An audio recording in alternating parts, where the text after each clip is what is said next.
On the 16th of May 2017, the Kenya Red Alliance published intelligence information stating that Jubilee is planning to rig election using the police and the military.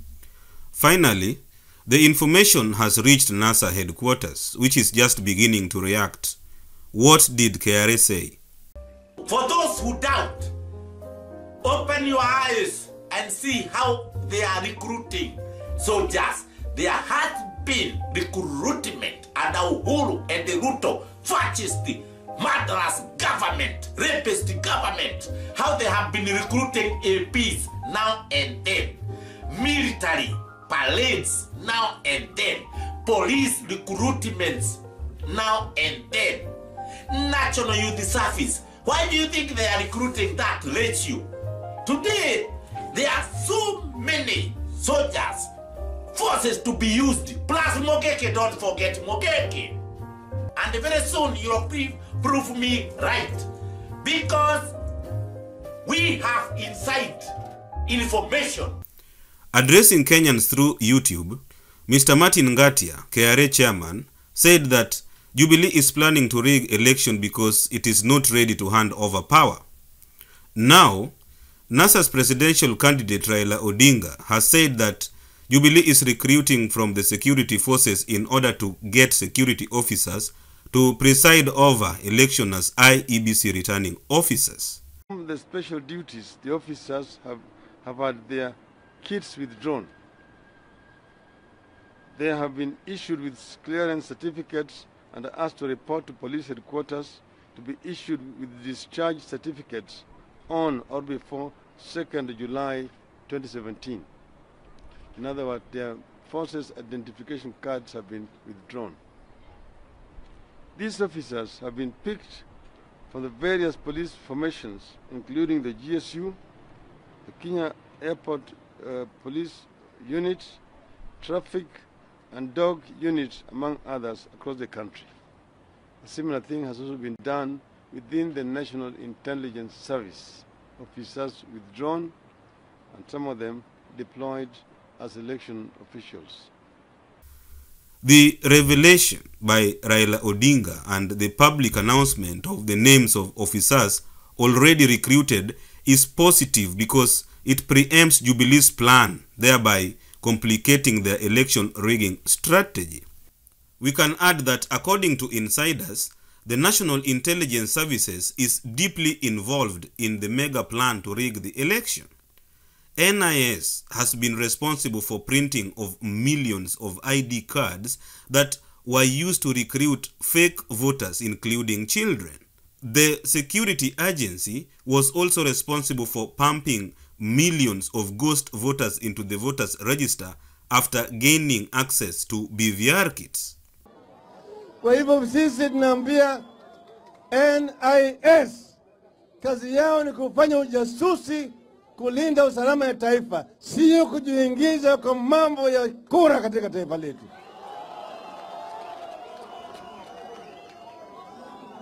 Tunataka NIS watoke katika mambo ya siasa.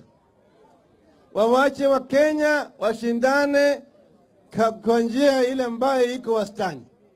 Kiwanja ambayo iko level. Hili yule ambaye atashinda atashinda. Atashindwa atashindwa. Wao watumishi wa umma yote, sio kutumia Jubilee, kutumikia Jubilee.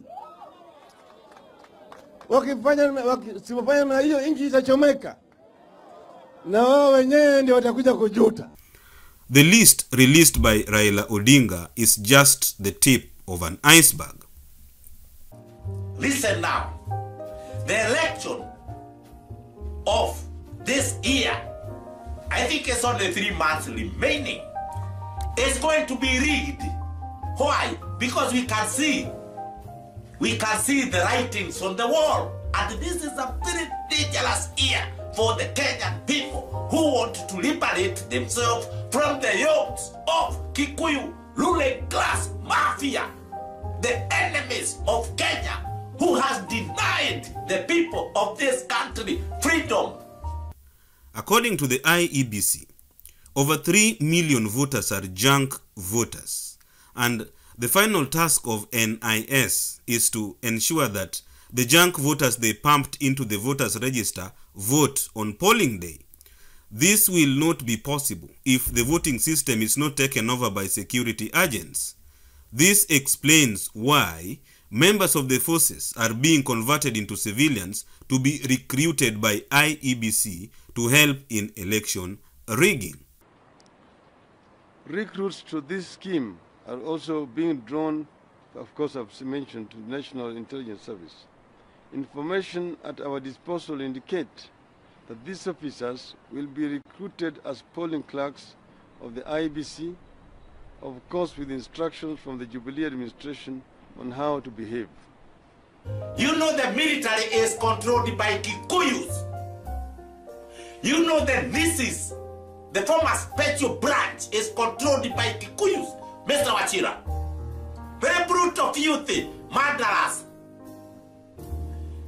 The CID controlled by KIKUYUs, MUHORO and his group. The GSU paramilitary.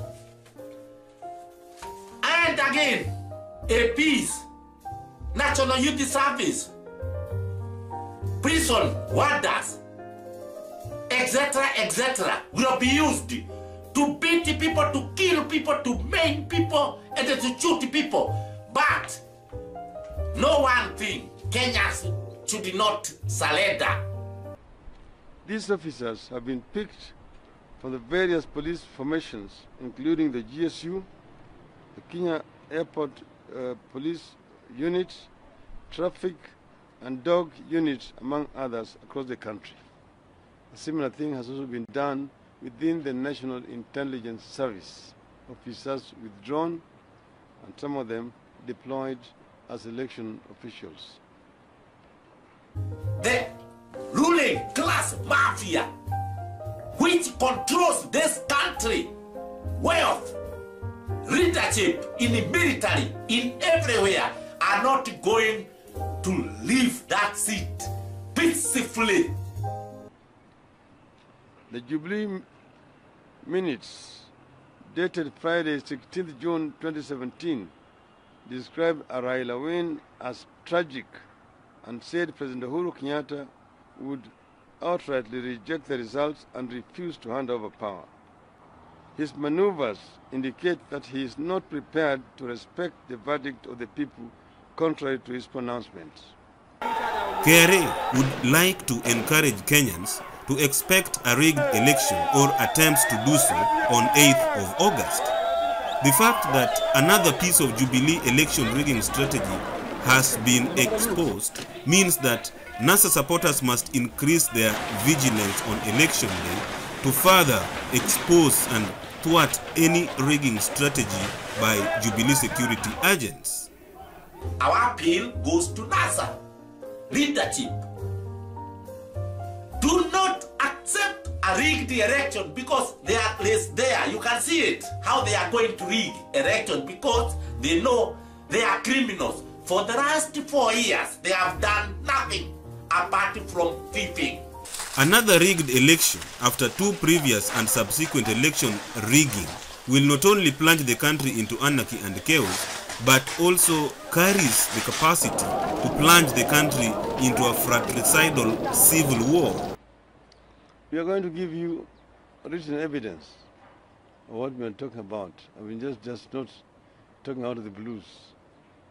We have evidence that officers have been withdrawn and they've been asked to surrender their forces identification cards so that they can be deployed in special missions. Now you ask yourself, what is a special mission? Why should a police officer be forced to surrender his forces card? Then it becomes an ordinary year. Yet he's not being dismissed from the services. It means he's going to be deployed for clandestine purposes. And it's clear. Some of them have spoken. They're also Kenyans. So I'm not making wild allegations. I'm talking about something that is substantiatable. Kenyans need a free, fair, credible, democratic, and most importantly, verifiable election as a condition for lasting peace and tranquility across the country. We appeal to the Kenyan people to vote Uhuru out and make him a one-term president.